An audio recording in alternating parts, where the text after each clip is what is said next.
terms of patients, the ideal patient, so we have to satisfy a few criteria. One, the disease has to be limited to the abdominal cavity, the peritoneum.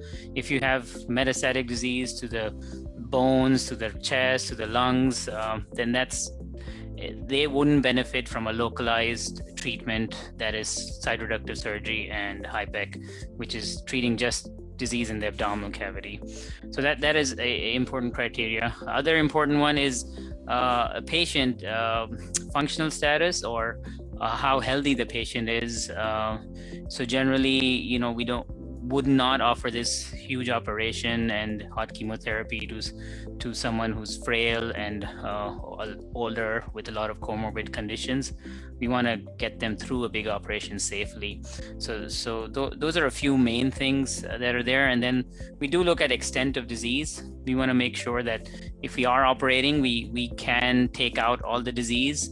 If we are to offer HIPEC, so extent of disease is important. For example, we can't take out all of the intestine or all of the bowel.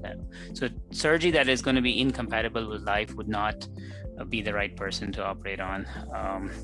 Those are the main factors there. And then there's some other criteria, that nuances that we evaluate on imaging and conferences.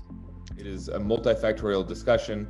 If it is an 85-year-old patient in a wheelchair with a bad heart, that is someone that I think we can safely say we would never operate on. And conversely, if the patient is 30 and runs marathons, unless there is disease attached to all the small intestine, we can't get it all out, then we're going to operate on that patient 100% of the time.